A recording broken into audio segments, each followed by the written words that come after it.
السلام عليكم. أنا سميتي دعاء، فعمري دابا 19 سنة. جيت نحكي لكم قصتي مع الزواج الإجباري، وداكشي اللي كنت دائما كنشوفه في القصص الخيالية وكيفاش وقع معايا، بحال الا أنا هي البطلة في شي قصة. وداكشي اللي كنت دائما كنسمع عليه في القصص والحكايات الخيالية، وكنت كنتمنى نعيشو نوعا ما، كنقول مستحيل نعيشو، عشتو ولكن بشكل آخر. ودابا اليوم جيت نعاود لكم عليه باختصار، ونعاود لكم على تجربتي في الزواج الإجباري ودوك الأشياء اللي كنشوفو، بحال دوك الأشياء اللي كنشوفو في القصص. ولكن باش نعاود لكم غنضطر نرجع بكم شوية للماضي. المهم، ديك الليلة باقا عاقله عليها مزيان، حيت فيها تقريبا فاش غتغير وغتقلب حياتي كامله. كنت جالسه مع ليا ما بيا، حاطه رجل فوق رجل وكنتفرج في واحد الفيلم. حتى كنسمع ماما وبابا كانوا كيهضروا عليا. انا بقيت كنقلش في ودنيا وكنحل فيهم باش نحاول نسمع شي حاجه، ولكن للاسف ما سمعت والو من غير سميتي اللي تذكرات. انا جاني الفضول وبقيت كنتصنت. تسمعت بابا تيقول لماما راه السيد ما فيه ما يتعب وبفلوسه، وما غيرصها مع التاخير ما غتلقاش حسن منه. انا فهمت البلان وطيرتها مع الطيور وفهمت علاش كيهضروا، ولكن بغيت نتغابى. حاولت نتغابى ونديرها بحال الا ما عرفت والو وما سمعت بوالو. المهم جا الغد ليه، وكما توقع جات لعندي ماما وصرحاتني. جاتني نيشان وقالت لي بلي صاحب باباك بغاك للزواج. انا ما نكذبش عليكم، ما عجبنيش الحال، حيت انا من داك النوع اللي باغي يحقق ذاته ويحقق احلامه ويكمل قرايته، واصلا انا مازال صغيره. الزواج في داك السن اللي مازال صغير بزاف راه غير حاجه نفكر فيها طبيعي. حتى كنسمع هادشي في الاخر وهما واخدين الامور هكا بجديه. طلعت ونزلت، حيرت، بكيت، درت اي حاجه باش يرفضوا.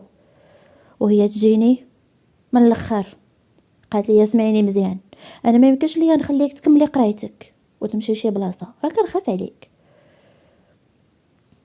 المهم في المجمل يا غتزوجي يا غنخرجوك من القرايه. انا فكرت حرت بمعنى الكلمه، وخديت وقت طويل عاد خديت قراري. وقلت شنو فيها، ماشي انا الاولى ولا انا الاخرى اللي غنتزوج، عادي تنشوفوا اخرتها معاهم. وداز داك النهار، وجا النهار اللي درنا فيه باش نشوفوا بعضياتنا، نهار تعارف يشوفني ونشوفه. وجا داك النهار وشفتو، وما نكذبش عليكم كنت كارهه الوضعيه وبمعنى الكلمه، ما حاملاش راسي، خصوصا ملي شفتو وجاني في شكل كان سمر وكله مشوط بالشمس ومشعر. المهم فارس احلامي ديال القصص والحكايات اللي كنت كنبني صفاته ونلصقهم في دماغي ونتخيلوا، كان ديك الساعه بعيد كل البعد على هذا اللي جايبينه ليا. المهم شفتو وشافني، وعلى حسب هضرت ماما قالت لي عنده 32 عام وعنده الفيرمات وفلاح وكيبيعوا يشري في هادشي ديال الفيرمات وداكشي اللي كيزراو راه كيبيعوها في الاسواق. المهم بحالو بحال اي فلاح، ولكن زايد عليهم نغزه، حيت بحال المهم السيد شبعان فلوس. هذا ما كان بخلاصه السيد شبعان فلوس وغيعيشني فوق السلك. مور نهار ديال الشوفه بكثرة عدم اكتراثي لاي حاجه، كنت لابسه غير واحد السيرفيطه عاديه لباسي في شكل عادي جدا، ما تسوقتش. المهم مور داك النهار بيومين حلمت بيه دخل بيا، وبينا من التفسير ديال الحلمه باللي نطير وننزل ونتزوج بيه. داز عام ونص ولات في عمري ديك 16 سنه وشي حاجه. في داك العام ونص درنا الخطبه اللي كانت الصراحه عمويه وزوينه، وتا انا بدون مجاملات كنت فيها كنحمر ليه وجهه. طليت فراسي بزاف، كنت كنبان بحال شي برازيليه جايبينها للمغرب وجلسوها حداه، ماشي على قبله ولكن غير على قبل باش يقولوا الناس راه الذهب وقصه وتستاهل كل شيء. المهم درنا الخطوبه اللي داك النهار فقت في الصباح ديالها وصليت صلاه الاستخاره، هو الاول باش على الاقل ربي يبارك لي في هذا الشيء. لبست قفيطيني وبليغتي ودخلت عليهم. كلشي كان كيصلي على النبي، اما هو غير شافني بقى غير حال فمو. والله تقول ما عمرو شاف بنادم. كانت نظراته ليا كلها اعجاب، واحد اللمعه في عينيه ما غنساهاش، تمام بحال كما كيوصفوا الراويات في القصص. ولكن حاولت نتناسى، درنا داكشي تقليدي ولكن مبرع، وركبنا الخواتم. ومن عادات من العادات ديالنا الراجل فاش كيركب لمراتو الخاتم خاصو يبوس يدها وهي تبوس ليه راسو. الصراحه ما عرفتش كيفاش حتى درتها، ولكن درتها. وداز داك النهار، وفين ما تجي شي مناسبه اولا شي حدث مميز عندي خاصو يشري ليا شي حاجه. مثلا نهار نجحت وجبت باقه نعقل ديك 17، جاب ليا ونصوب ديال الذهب اللي كان هكا خفيف ديال البنيات. ونهار عيد ميلادي شرا ليا طابليت. المهم اي حاجه حليت عليها فمي تجيني. والفلوس اللي كان كيصيفطها لماما دائما كتعطيها ليا، ومهلي فيا الاقصى الحدود، ما غنقرش الخير حيت ما كانش عندي ديك الساعه لا كارت. كان كيصيفط الفلوس غير لماما وكتعطيهم ليا. المهم مخصني من شي حاجه، وحتى انا ما كنتش ناكره للجميل، بالعكس كنت كنتبسم ليه وكنحاول نخليه حتى هو يحس انه انا متقبله وعاجبني الحال معاه. ملي جات ديك عام ونص دفعوا ملف زواج القاصر للمحكمه، وخلصنا فلوس صحيه حنيت، حيت ما كنتش واصله حتى ل 17 عام باش يدوزوني. وداكشي اللي كان. المهم حتى في داك النهار اللي تقبل فيه الملف ديالي كان باغي يطير بالفرحه. وداك النهار باقا نعقل، كان نهار الخميس. مشينا لعند العدول وحاولت نبان بحال البنات حتى انا، ولبست كسيوه وتقاديت. المهم تكاتبنا، والسيد شفت في عينيه الانتصار والفرحه، باغا تنقز من عينيه بحال الا انا كنت اكبر انتصاراته. كنت غارقه في التفكير كيفاش وانا باقا صغيره تزوجت، علما انه فاش داز داك عام ونص وليت كنقرا في اولى بكالوريا. المهم رجعنا وتلقاو لينا بالحليب والتمر وحطوا الماكله. المهم راكم عارفين اللي كاين. اتفقوا هما والعريس والعائله ديالي على انه العرس غيكون العام الجاي من مورا ما غنشد الباك. داز الوقت بالزربه دغيا، دازت الشوفه والخطوبه وتكاتبنا في عام ونص. ودابا من مور ما شديت الباك بميزات حسن جدا جا وقت العرس.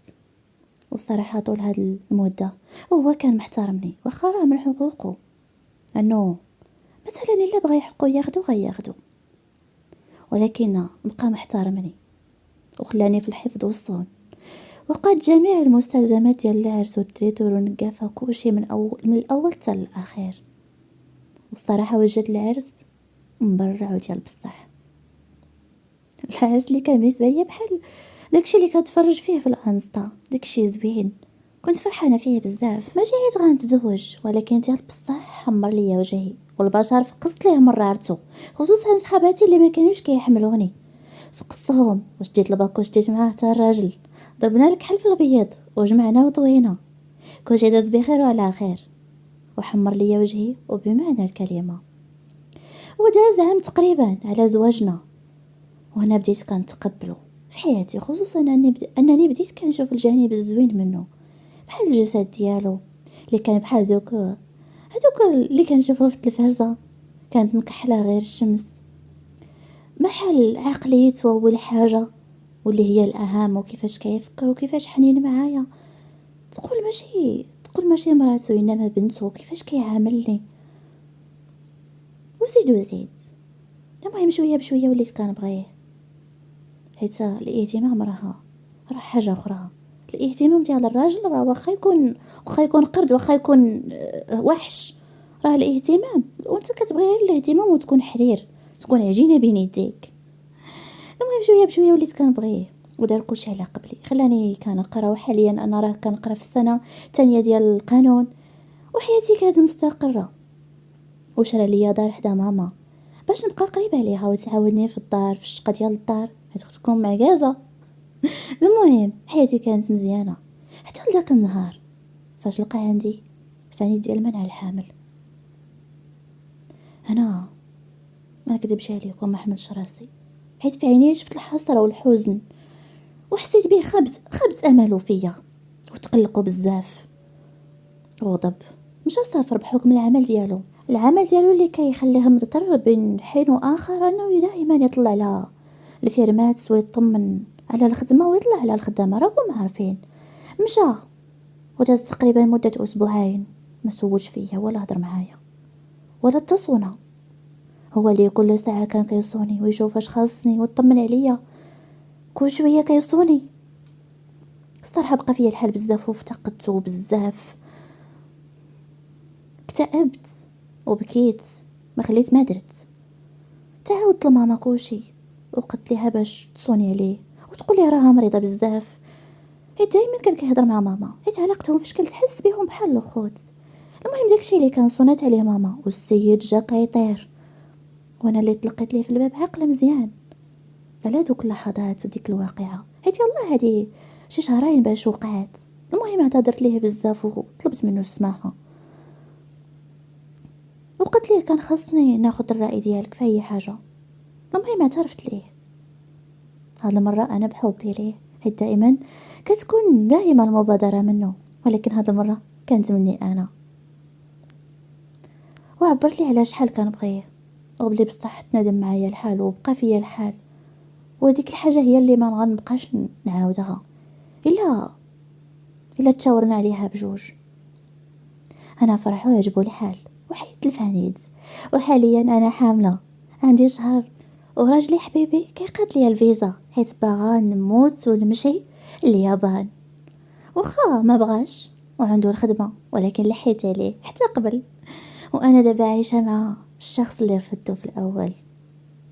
حياه كلها سعاده وحب، الله يدومها علينا يا ربي ويجيب لنا بنوتنا او ولدنا بخير وعلى خير. واللي مازال ما دا يديها لحنا البنات الله يسهل عليها ويفرحها. وشكرا لكم بزاف على الاستماع لقصتي. هذه هي قصتي اللي نتمنى تنال اعجابكم. وبخلاصه الاعمال بالنيات، وكل حاجه راها كل واحد راه كيجازيه ربي على قد نيته. ماشي انكم ترفضوا شي حاجه وتقولوا بلي صافي ما يمكنش نديروها ولا يعني تحكموا عليها. راه ربي كلشي كاتبو، يعني كلشي بالمكاتب، كلشي بالارزاق والزواج راه قسمه ونصيب. وما نديوش بزاف على قوه الاحلام وقوه التخيلات اللي ما يمكنش تصير، يعني اللي ما يمكنش تصير واقعيه. حيت الواقع والخيال وداك الشيء اللي كنحلموا به وكنديروه في عقلنا طبعا راه كيتحقق ضروري. مثلا يعني ولو غير 20% او 30% منه يتحقق، ولكن ماشي كلشي، ماشي بالضروره كلشي. ممكن شي حاجه تحقق، ممكن شي حاجه ما تحققش، او لا مثلا مستحيل تحقق. واخا ما كاينش المستحيل، الواحد هو فقط خاصو يقوي ايمانه بالله ويامن به ويعرف بلي اللي مكتب عليه راه ما غاتمشي حتى شي بلاصه. هذا مكان. والخلاصه من قصتي هي انني داكشي اللي كنت ضده دابا راه وليت غارقه فيه، وكلشي بالمكاتب غير حنا كنوحلو وكنهزوها منين تقالت. اما اللي كاتب الله على الجبين راه ضروري تشوفوا العين. وهذا مكان. والى الملتقى ان شاء الله في قصه جديده. شكرا لكم بزاف على الاستماع.